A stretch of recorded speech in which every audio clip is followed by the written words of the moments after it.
преддверии Нового года мы решили предупредить рыбаков об опасности выхода на лед. Поехали!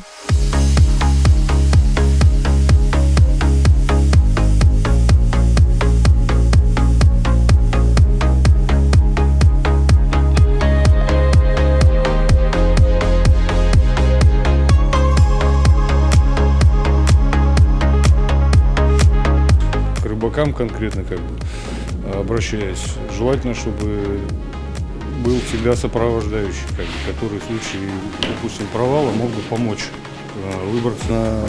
Самое страшное, если с человеком случится что-то со здоровьем, и он просто замерзнет. Желаю всем здоровья в новом году и безопасного поведения на льду.